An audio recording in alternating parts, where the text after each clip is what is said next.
Hello, this is IGE Talks, the Institute for Global Education hosts IGE Talks. My name is Tom Burke, and tonight we're going to be discussing the For People's campaign here in Grand Rapids.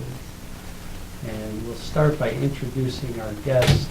I'm going to start to my right here, if you'll introduce yourself. My name is Dana Knight. I'm born and raised in Grand Rapids. I've been a rebel rouser, I would say, for the last 20 years, but more recently, the last 5. I'm a teacher, artist, photographer, and I am a member of Black Lives Matter, Koshesha, Grand Rapids Homes for All. I was part of the fight against Amplified Grand Rapids, and Michigan Coalition for Prevention of Gun Violence is one of the groups I'm a member of as well. My name is Kid Kane. Erica Kid Kane Thompson is what people know me as. I'm a performance poet, a performance activist. I work a lot on things that are impacting our community, talk a lot about those things. I'm very passionate about food insecurity and food justice. And happy to be here. Mike Franz, I'm on the IGE board and also a long-term member of over 35 years of peace education that we've had and programs with the public schools. And we'll be talking about that tonight, how we can work together. My name is Robin Benton. I'm a human rights activist, community organizer with anti-racism. I have background with the Occupy movement, Black Lives Matter, North Carolina. I'm really committed to human rights, and that is what this represents, I believe, in terms of the For People's campaign and the convergence of these issues. My name is Ayanthe Free, and I'm a community organizer and capacity builder, and I'm new to Grand Rapids also, and a lot of my community organizing for the last 10 years has been around food sovereignty and self-determination. My name is Kim Kian, and I've been involved with IGE for I would say about 6 to 5 years, and I've been on the board for the last 3 years. I've also done some advocacy work for disability advocates. My name's Kiana Babb. I am, again, born and raised in Grand Rapids. Living in this community, you get to see the ups and the downs, and I've experienced quite a bit, so I am just representing the people. My name is Kate Shockey. I'm actually a transplant to Grand Rapids about 8 years ago. I'm a local artist and weaver, and I volunteer for the Institute for Global Education, and I've been doing a lot of volunteering for the For People's campaign. Good evening. My name is Reverend Dr. Willie Golston II, also known as Pastor G. I pastor First Community AME Church here in the city of Grand Rapids. I've been here for the last 2.5 years. I was a transplant, born and raised in Indianapolis, but again still worked in the struggle in Chicago, pastoring there for 5 years, then also in Southern Illinois, East St. Louis area. working with community organizing agencies there. Well, thank you. All right, so next we're going to ask Dana Knight, who's the coordinator with the Poor People's Campaign here in Grand Rapids, to tell us something about it, its goals, its 40-day campaign. Maybe in a little while we could talk about the history of the Poor People's Campaign. So Dana? The Poor People's Campaign is called, in 2018, a national call for moral revival. And I'll give a little history. In 1967, Reverend Dr. King and others called for a revolution of values in America, inviting people who had been divided to stand together against the triples of evil: militarism, racism, and economic injustice, to insist that people need not die from poverty in the richest nation to ever exist. This nationwide coalition of black, white, brown, Native people, and grassroots community organizers built the original Poor People's Campaign. The Poor People's Campaign will strategically connect and grow different struggles, lift up and deepen the leadership of those most affected, to transform the political, economic, and moral structures of our society. The campaign will push forward concrete demands, build unity across lines of division, with a focus on systematic racism, poverty, militarism, the war economy, and environmental degradation, and draw on music, art, and religious traditions to challenge the dominant narrative that blames poor people for poverty. So in a just, a lot of people don't know about that Dr. King was starting a Poor People's Campaign. That was one reason why he was down in Memphis when he got assassinated.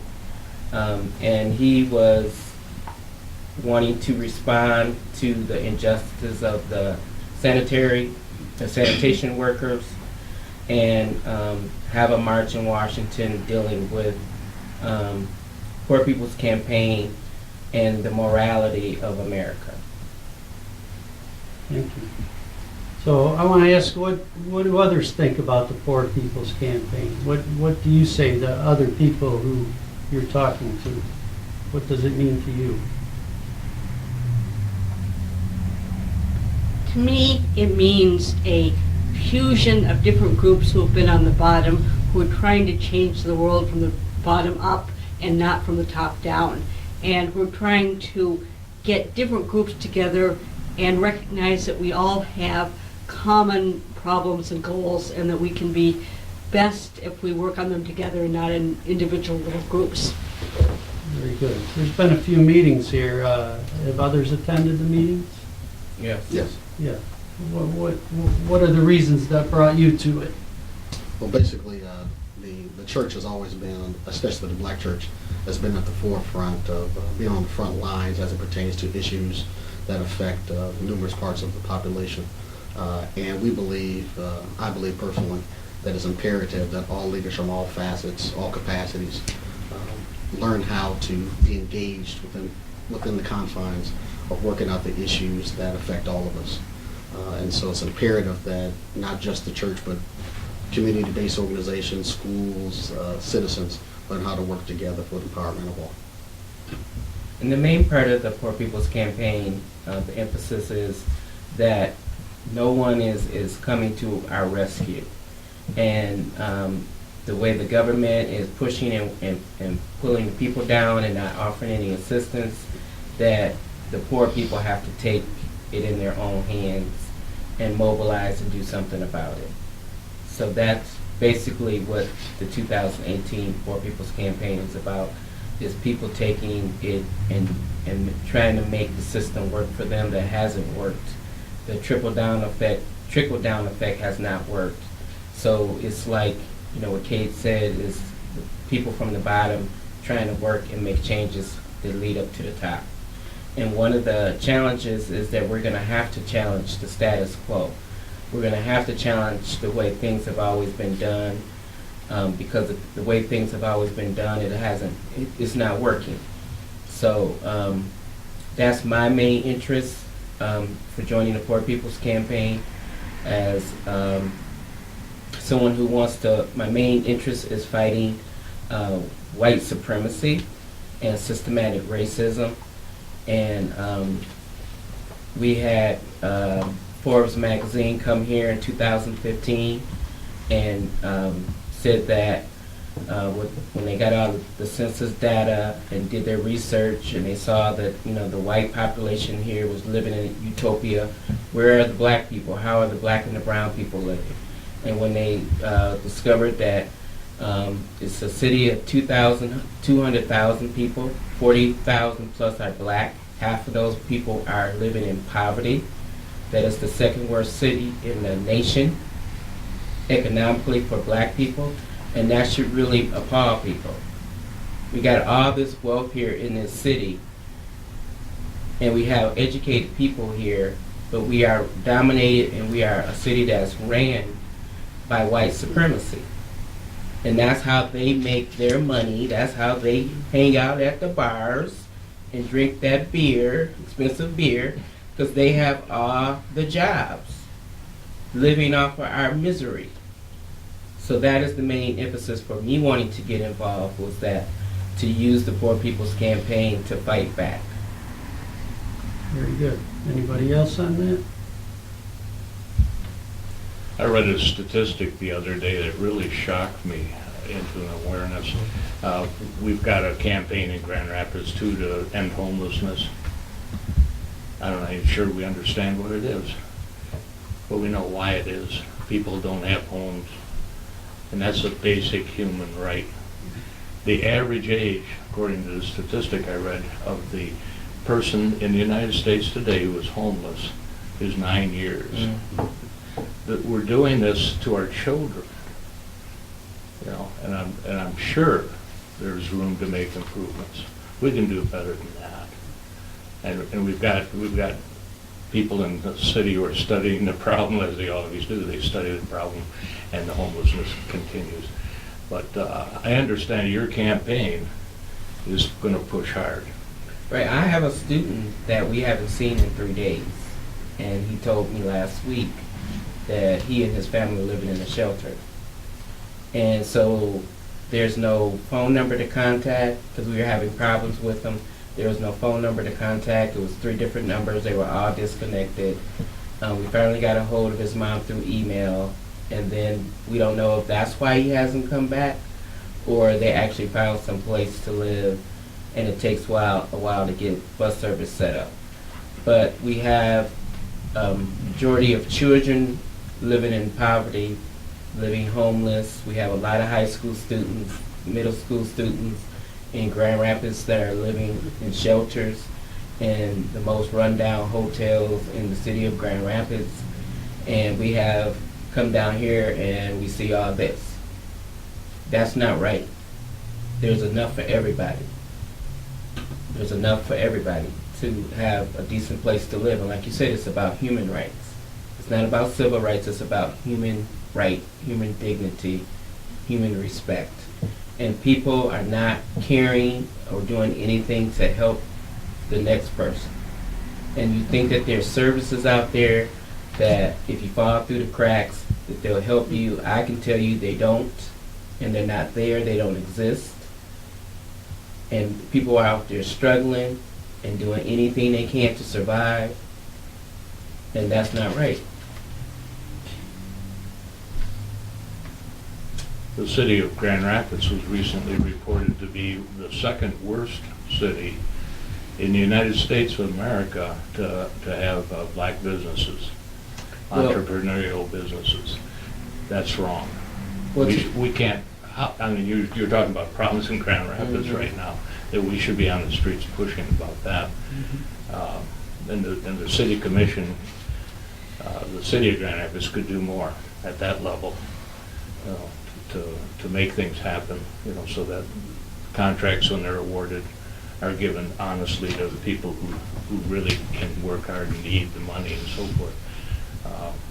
There's things that need to be done in that area. Well, it used to be like that. My father was a licensed contractor, and I remember when they wanted, they were really pushing that you had to have a minority contractor, and I think he was probably one of the only few black men in this part of the state that actually had a And then license. the critics said that was racism in reverse, right? Well, what happened was he didn't even get a chance to utilize it the way he wanted to. He had to go in his own self-business. But white companies would come to him, but they wanted him to be a front man. And he said, wait a minute, I'm not like most of the other black people here. I actually have skills. I know how to build something from nothing. And they didn't actually want to use him to make anything.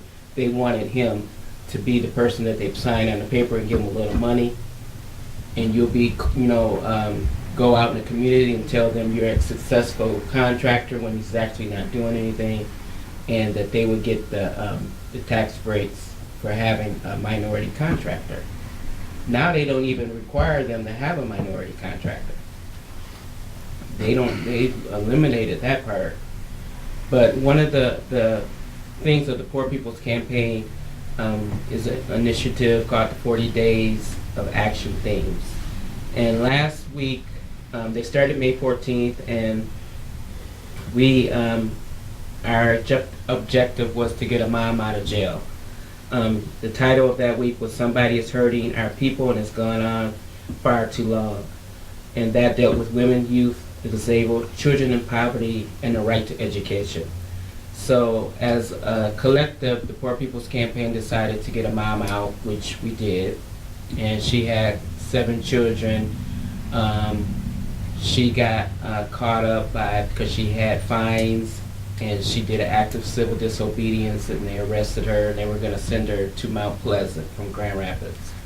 So you can imagine the inconvenience of her family having 7 children. Who's going to take care of them? Who's going to look out for 7 kids? And if they couldn't get her out, the small amount of bond, they didn't have the money.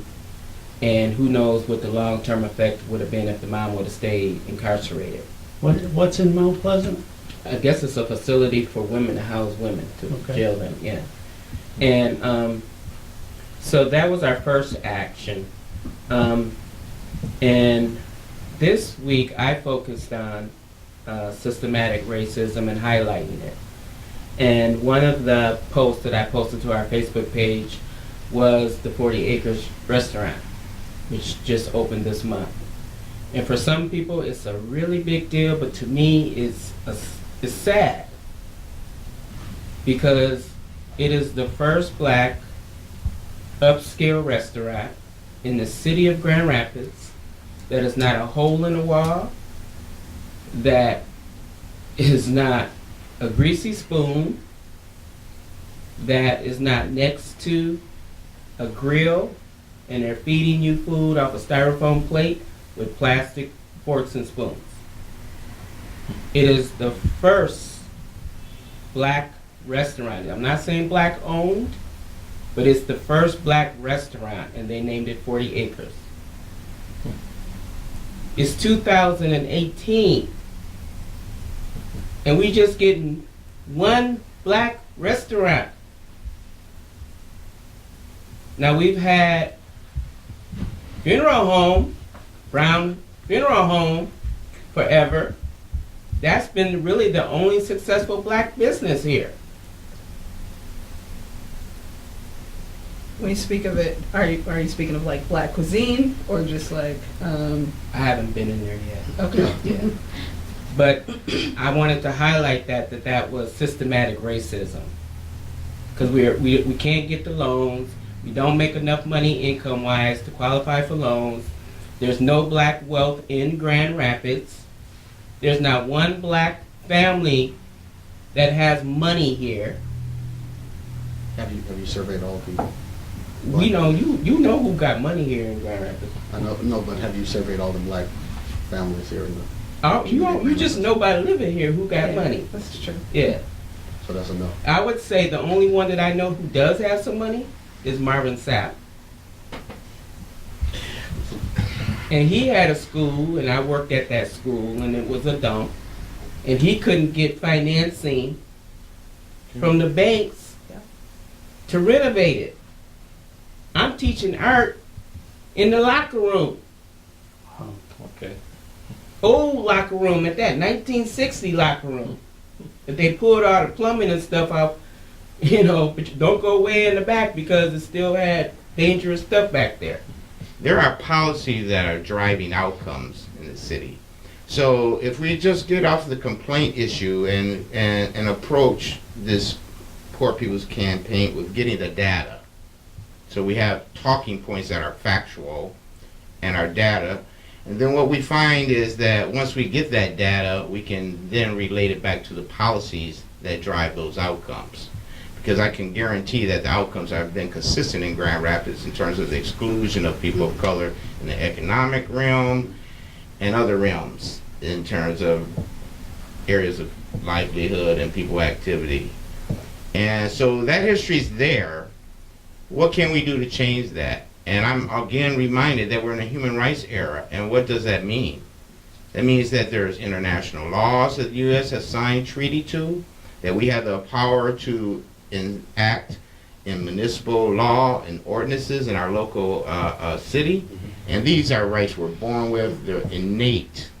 And we've given them over for privileges that don't meet our needs as a society and on a personal note.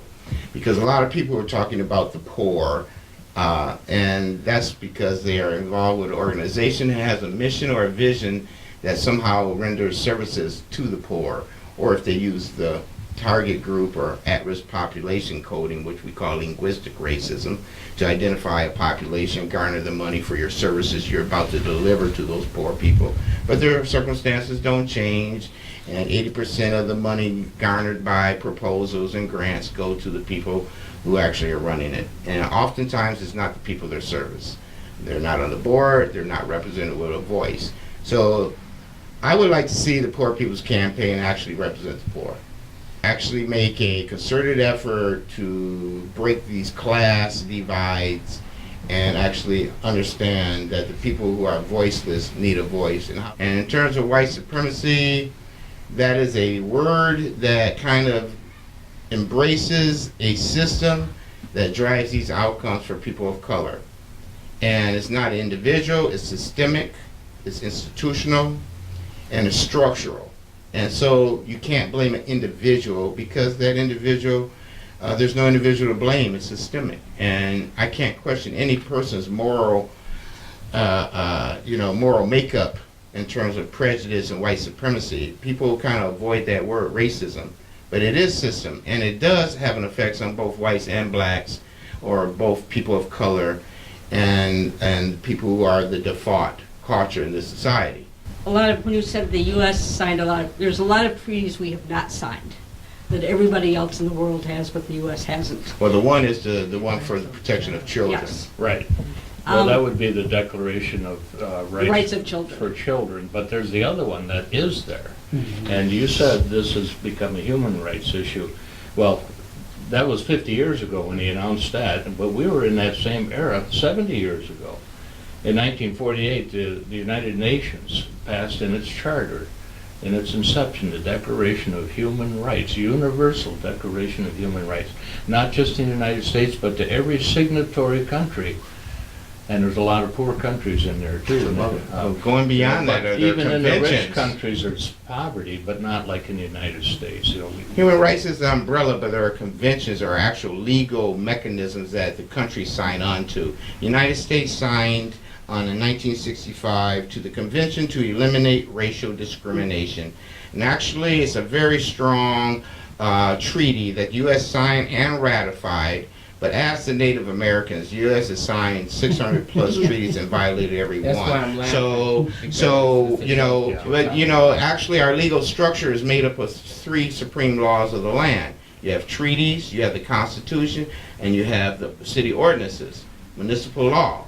However, in our Constitution, there is no rights for social or economic rights in our Constitution. It is in the human rights language, But it is not in the United States Constitution, where it identifies people of color or black specifically as being 3/5 human, and there are no guarantees for social or economic rights, which stands to reason because we have a commodifying black bodies from the school to prison pipeline, where with a couple of labels placed in their youth, they end up in, and I say they, black youth, end up in the penal system at $36,000 plus a year per individual. So you're commodifying black bodies. There is no social or economic rights, meaning we have no protection against racism, really. In economics, we have no protection being beat down economically and being poor. There's no rights to that unless we embrace human rights. The language is there in human rights. It is not in our Yeah, Constitution. a few years ago, a law firm in California took on a pro bono case where they represented students in Detroit schools. And they were suing the state because they said everyone has a right to an education.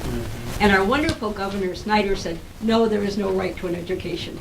And a large majority of the United States population now is coming out of that moniker of being middle class into being 2 weeks short of being in the poverty circles themselves.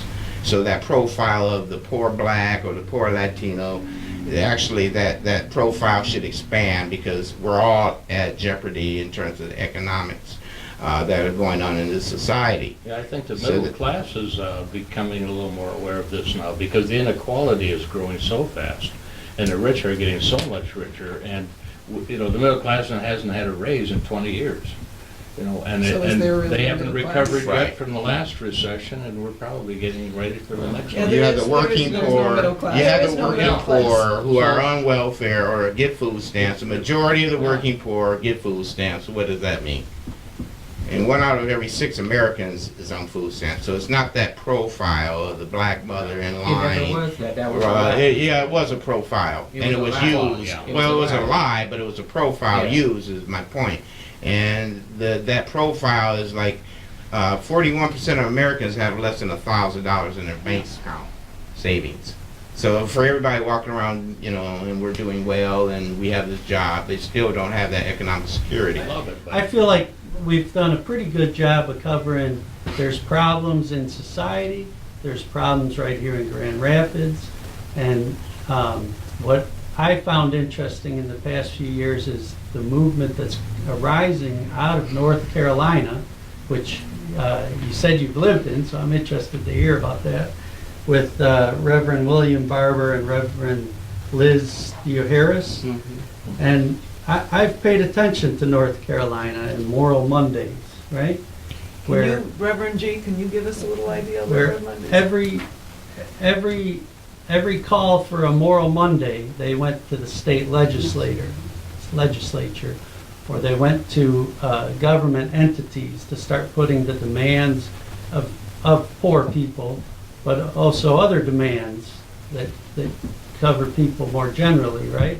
Against oppression, against poverty, against spending big money downtown and then forcing people out of the community. In Grand Rapids, it's mostly black people being forced out.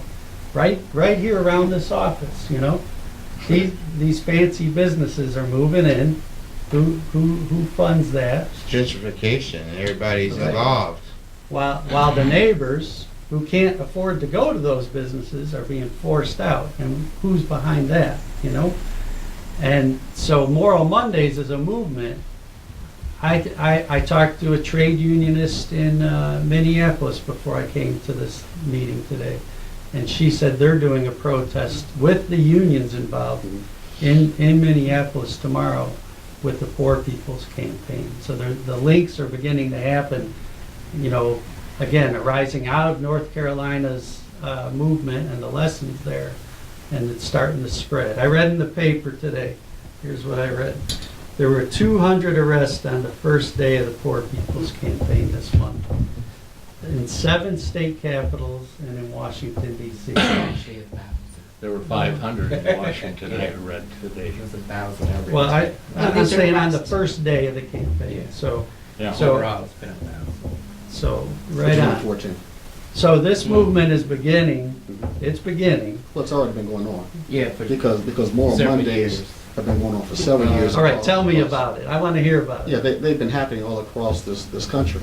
And so now we finally see that it's 2018, and it's time for us to get on board. And there's actually been a spokesperson that just happens to come through the church that has brought the revival to the community. Communication is the key to the root of all of this, making sure that individuals are not misinformed, but have the correct information and education so that they can make a concerted effort and difference to understand the issues that are truly at hand. So what are the I- demands? What are people going to the politicians and demanding? That's what I want to know. I want to know, what are we doing? Well, look at people are demanding something to be done with gun reform, and it hasn't happened. Exactly, because when you look at gun reform, I mean, you speak right there. We've had, since January 2009 in this country, 288 school shootings. In this year alone, we've averaged one school shooting every week. All right, that's crazy. I mean, here we are on the cusp of just finding out what took place in Santa Fe, Texas. All right, but yet and still, Congress, we have to make sure that we push Congress to make sure that they have stronger gun laws, as gun control laws, as pertains to actually who can get access to the weapons in that capacity as well. We look at Grand Rapids here. We know the issues. We know the issues when it comes to racial profiling. We know the issues when it comes to our children that have been wrongfully accused. 11-year-old Honesty Hodges, who was, you know, Lord have mercy. Excuse me, that's my church language. But in the same instance, she was coming out of her home. The cops, granted, there were some issues with policing that took place, and granted, we don't know all the aspects of the report, but wrong is wrong, and wrong is wrong, and right is right. We look at the 5 boys that were attacked coming from the Croc Center. You know, it could have been my son that was attacked, but I'm grateful that he wasn't. You know, and we have to learn how to push the legislators to be able to pass stronger laws, but the community has to be informed to know what they're standing up for in that capacity.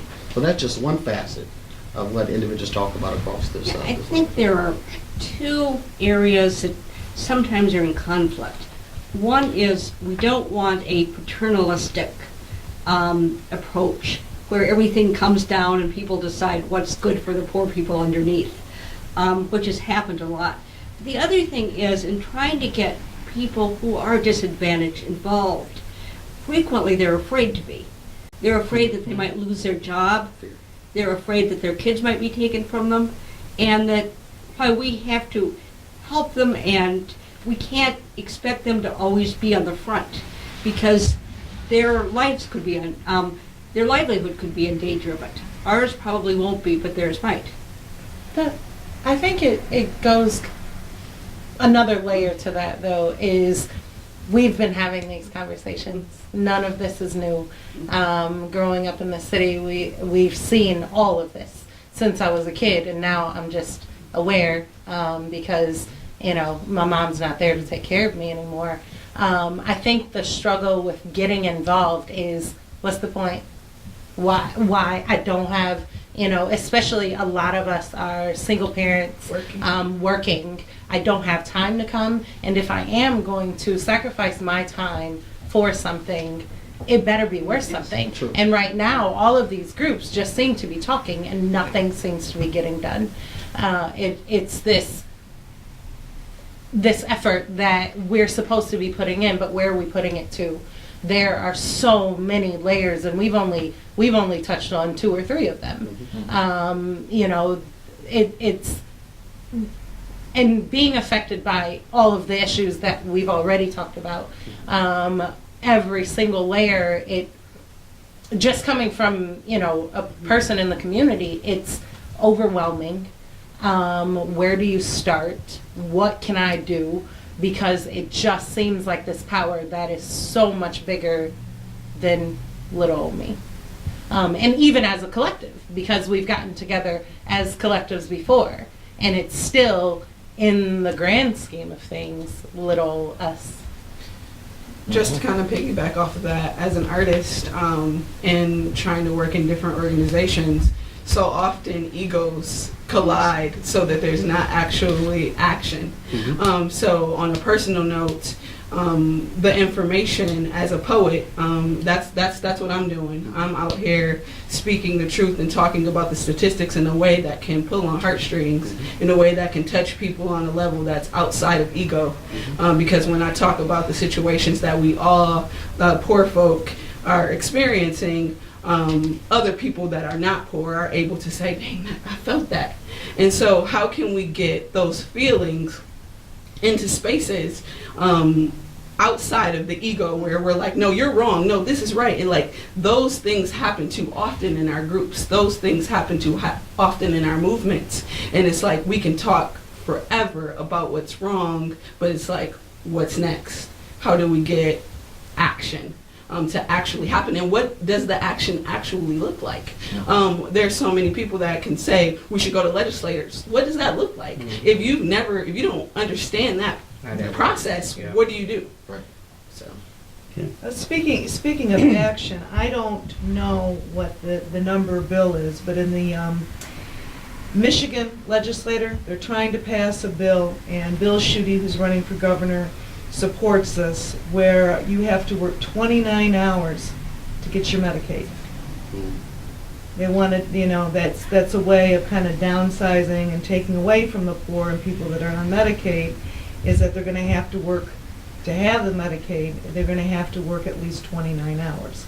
But that's also a fallacy that comes up because most of the people on Medicaid are not capable of working 29 Correct. hours. Most of them cannot, but people will say, well, they have to work. There aren't that many people taking Medicaid who are just taking it. That's my point. That's my point. We need to take action with our group. That's one action that we need to do to make sure that that bill doesn't. Well, that bill is also related to an expanded bill, which says that people who live in the rural area, if you want to do a racial profile, that means white people, are exempt from having to do this work for Medicaid. So it's not just the fact that they're making poor people work in exchange for coverage, it's making people of color work.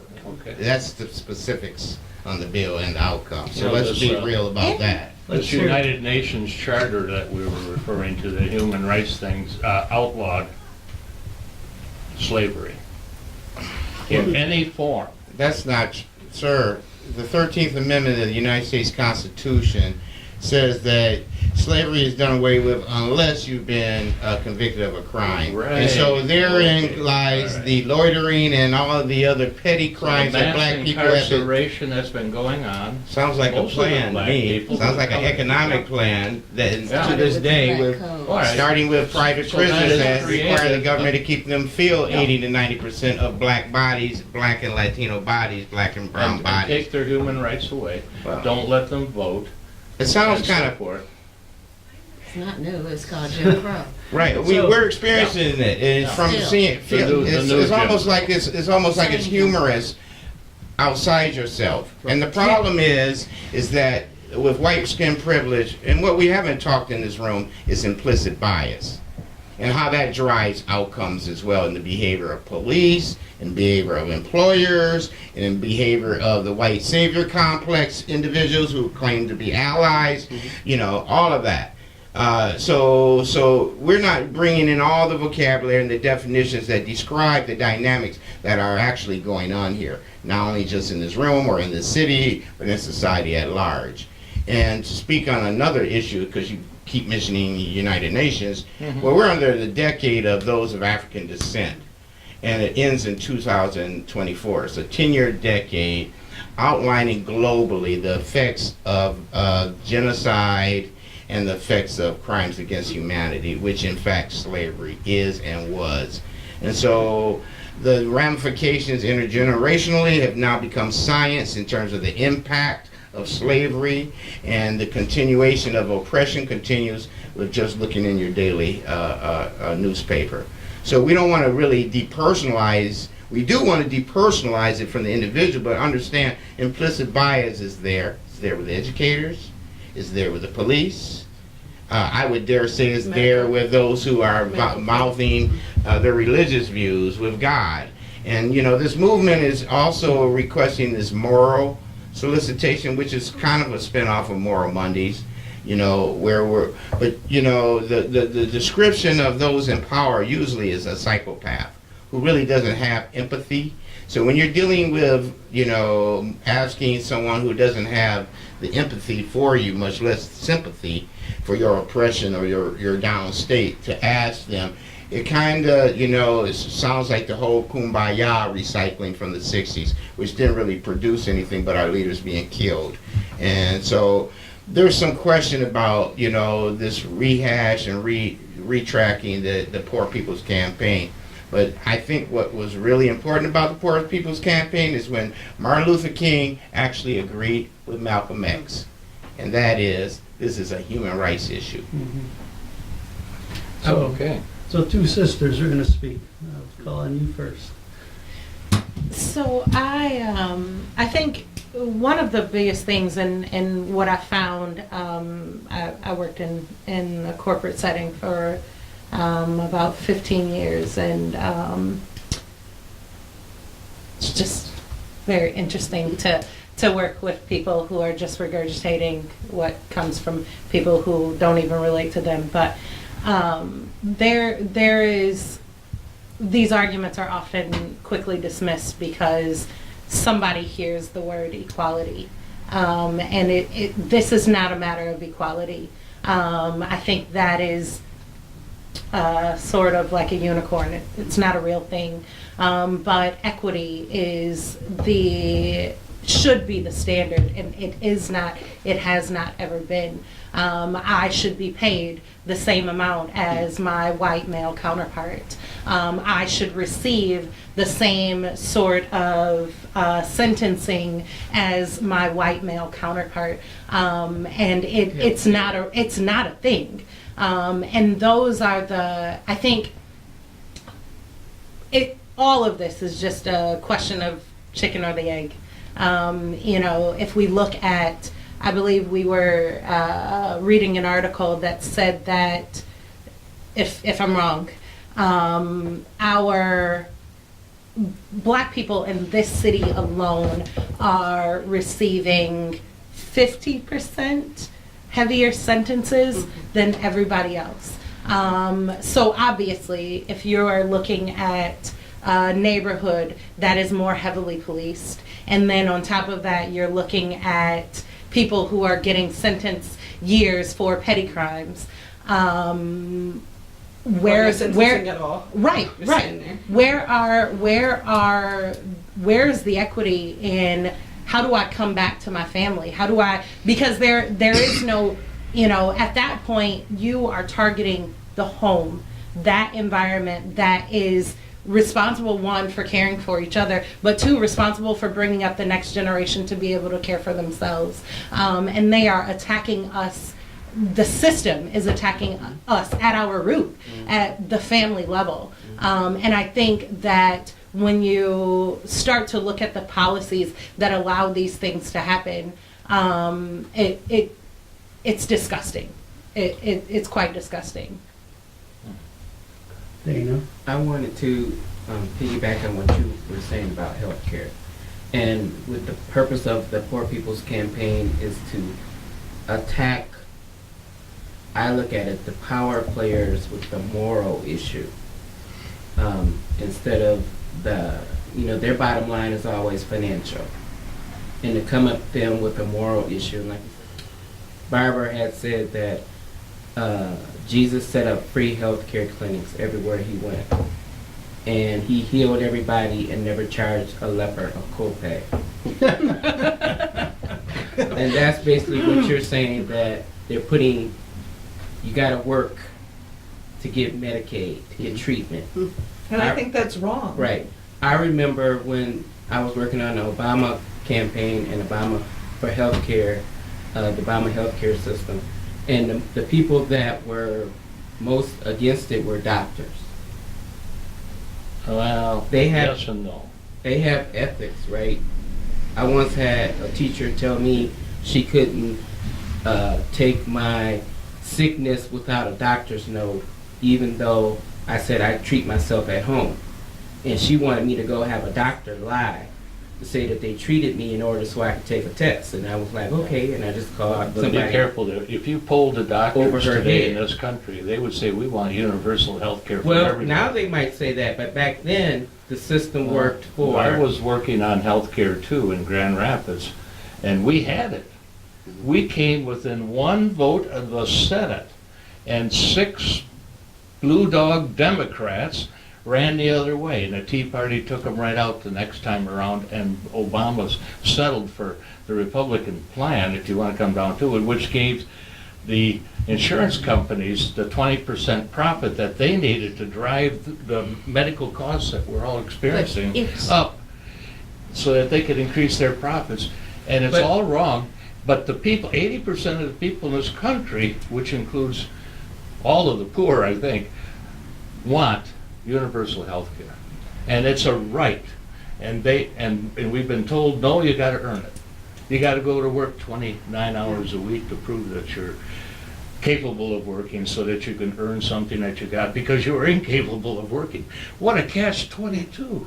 But well, also systematic racism comes in medical treatment a lot. There've been a lot of articles recently that black females tend to die a lot more in childbirth, no matter what their economic status is, and that they have higher blood pressure, and that a lot of medical students think that blacks don't feel pain as much as whites do, which is ridiculous. You know, to but me, this is that's true Yeah. and that's current. But historically, there has been systematic Yeah. racism for black people. But I think you it's could not continuing. go if you were injured Yeah. to a hospital, and they would let you die before a white hand would Mm. touch you. So really, nothing really has changed. Yeah, well, You know? So we're getting close to the end of this show here, and I've appreciated hearing things. I feel we've gone in different directions at different times, so And that's okay. it's fine. But I want to end with some discussion about what is the Poor People's Campaign going to do? Picking up off what this sister said, because I'm not grasping what's next. I want to know, is there, I get that it's a new campaign in Michigan, and it's statewide, is my understanding. Well, across And- the country. And I was just gonna say, talking to my sister trade union friend up in Minneapolis today, I realized, oh, this is happening everywhere. Mhm. And then reading about it. And so I wanna know, are we going to Lansing? What's our issue? Are there 10 issues that we're gonna address? Is it looking at police crimes from Detroit to Lansing to Grand Rapids? Because there are police crimes, but they seem to never make it to court, right? Well, There's governor crimes in Michigan. Ask the people of Flint. So what are we going to do is the question. And I'm patient, but Could I give you I'm one also one persistent, insight? and I want an answer. There's So, something, You Institute for you can give Global me an insight Education. if you tell me, what are we gonna do? The Institute of Global Education is going to team up with these folks, okay? We're inviting them into our Week of Peace Education, centered around the United Nations Declaration of Human Rights, 70th year. We're going to go to the children of this city with a good program on September 21st. And on the 22nd, we're going to help you folks put on a good citywide program. You folks. For parents and children, for the purpose of educating. I mean, He doesn't know. He doesn't, that's the subliminal. this campaign is not going to accomplish much more than education and raising consciousness and awareness. That's what you can hope best for. And then follow it up later, the specifics. Let's help the immigrant cause, let's help education, let's deal with incarceration, mass incarceration, and the various injustices that we find. Let's push on those, and let people become more involved in their own future. So I wanna- September 21st, we'll look at the war economy, which this brother pointed No, out. you said September 1st. September? What did I say? I said September You said 21st, September. that's the I UN. thought you said December. I meant to say September 21st, thank you. Yeah. And you know, we got Eric Prince, who's a big part of the ruling people in this city. Betsy DeVos's brother, billionaire, made it off of Blackwater and the war is in the Middle East. He actually inherited. They're land before. grabbing in Africa and subcontracting from Monsanto. Right on, I'm talking now. And that deals with the militarism issue, which hasn't gone away since the days of Martin Luther King, right? Since the days of IGE. So, We came into so I'm being 50 talking, years ago. again, I'm talking, I'm right here, right in front of you, I'm talking. Yeah. So dealing with militarism, which was an issue that was brought up in the original Poor People's Campaign. What about the economic injustice and the environment and the racism components? What are we doing Well, here in Michigan? I can tell you with Koshacia, which I did invite them to come, actually met with one of their functions last Could week. you tell people what Koshacia is? Koshacia is fighting, currently they're fighting to get immigrants licensing. But they've been fighting ever since Donald Trump reneged the DACA Dreamers program. And there are a lot of students here that are affected by that. And they still have not made a decision on what they're going to do with them. So a lot of their lives are in limbo. And there's been policing with the ICE and the Ground Routes Police together, raiding and arresting and separating families here. I invited them to come, and they didn't show up. So when you tell me I can represent them because I'm part of their organization, and I can speak on their behalf, and I even told them that I would, but if they please would send somebody. And I deal with immigrant students, and there is a level of fear where their parents won't even let them participate in events for their freedom. And I equate what's happening to the immigrants is what happened to us as black people as slaves, and how they treated us, and we're gonna get you guys, and it's just wrong with what they're doing, and separating families, and he wants to That build was a part wall. of slavery, wasn't it? Right, all of The that. chains, Yeah, the whole yeah. thing. So it's just reliving history all over again. I had invited someone with another group I'm with, Grand Rapids Homes for All, where we're fighting the city and the regulations where they're letting commercial developers come in and do whatever they want to do, and there's no accountability, and there's no representation from people who live in these communities, so we're getting pushed out, so we're a fight against that. And also, mother was supposed to be coming with environmental aspect, who children here in the 49507 area code have the highest level of lead poisoning in the state. It's not by water, but it's by living in these contaminated homes where there now is pressure to really get them repaired because white people are moving in them. And even my white friend who's in charge of it has said that to me. White people are moving in these homes now, so you're really stressing, get the lead out. So, and those are issues also with the policing and the education that we're hoping to tackle here in the Grand Rapids area with the Poor People's Campaign. So is there, But so there's there's meetings every 2 weeks, every? Well, we're going to start doing them every month, but there are actions that are happening in Lansing every week. Every week, Every week. and taking up these issues. Right, like you were talking about the war economy, militarism, veterans, that's next week. All right. Yeah. And my cousin who lives in Delaware and works with the Interfaith Power and Light, and she works with a lot of churches, said that she has been asked to speak on the week when they're dealing with environmental causes, because she's very environmentally involved. And so the different places are taking different things and having people speak on the different subjects, and I think we could do more of that. I think we have about, 20 organizations or so? Is that right? Something like that. yeah. Involved in the Poor People's? That are Yes. involved in the Poor People's And Campaign. we're asking for names so that we can spread the word out, so we can tell more people about it. And then ask them to tell their groups, and just have it spread, because it's hard to get a list of every name of everybody. And a platform will be developed even further beyond the 6 weeks and the 40 days. So personally, I would like to see us encourage different groups to start actions on their own, and then we can support them. That I don't think all the actions have to come through our central committee or whoever it is, but I think we should encourage people to say, we want to do this, and then we say, that's a wonderful idea, we'll support you. So we're going to wrap up the discussion. I have a daughter to go pick up, and I wanted to ask Dana to get some final words of wisdom.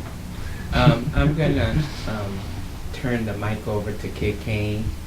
Part of the reason that I invited her was because she was one of the top 10 Art Prize finalists for her poem on food justice. So I would like her to perform anything of her choosing to close us out. I won't perform as we're sitting in a circle, but I will share a poem. I did create a piece last year for Art Prize around food justice and food insecurity, and the name of that piece is Broken Hunger, so I'll share that with you guys. Prices rise, living through pains and stressful working wage. As minds can't notice, hopeless miracles bring stress. Less life left. Imagine empty children past meals that power wills, never able to afford smiles, risking absence every day. Thoughts drowned as the uncertain faces inability in neighborhoods burdened by no balance and hopeless handouts. Think about consciousness. This common catastrophe between Americans insecure, working below existence. We should all challenge privilege. I see the prices of life rise every day with the sun. I see the cost of living shining through windows of those who have none and have not slept or eaten for days. After tossing and turning and tossing from stress and hunger pains, broke and hungry. Brains hydroplaning on caffeine and sugarcane used to drive through yesterday's and stressful days. Working jobs that don't even pay a living wage as hearts race. Side by side with minds that just can't seem to find focus on anything other than the bills or the late rent notice, hungry, hopeless, hoping for miracles cloaked in rainbows that bring pots of gold to fill pots and bowls and ease stress, because there's nothing less than waking up every day, giving life your best and having nothing left. Can you imagine hunger? Bellies as empty as the wallet of a mother with 4 children and past due bills, when meals are as insufficient as the funds that couldn't be stretched far enough to give power to our wills, stuck in a never-ending cycle of bills, living paycheck to paycheck to paycheck and still only being able to afford meals that kill, meals that steal our smiles, all while risking our health. Processed meals that kill our progress due to the absence of wealth. How can we focus on cultivating our best existence when every day there is death before our lips? How will our thoughts ever become our things when our dreams are drowned by the poison of our sips as tears drip from the eyes of the uncertain down faces that are faced with the inability to fill plates in neighborhoods, rural, inner city, and suburban that are burdened by different circumstances, but all living in existence with no second chances. There's no balance, scales tipped in favor of the upper class that laugh and pass it off as a problem of the lazy, crazy, and hopeless, just hoping for handouts. I think something's broken, just not being spoken about. Hearts, homes, consciousness. Where's this country's common sense? No one should be one expense away from catastrophe. Everyone deserves a safety net and to be stable financially. Our families should never have to choose between medical care, housing, transportation, or food. But the truth is, many working Americans do. Over 42 million live in homes that are food insecure. 9.5 million are still working poor, and over 46.7 million fall below the poverty line. I think it's time to come together to give Americans a bountiful existence. We should all come together and challenge those statistics, because accessing a quality, nutritious meal should never be a privilege. All of our lives should be complete and full. Thank you for listening. Wow. Thank you. That was a great message.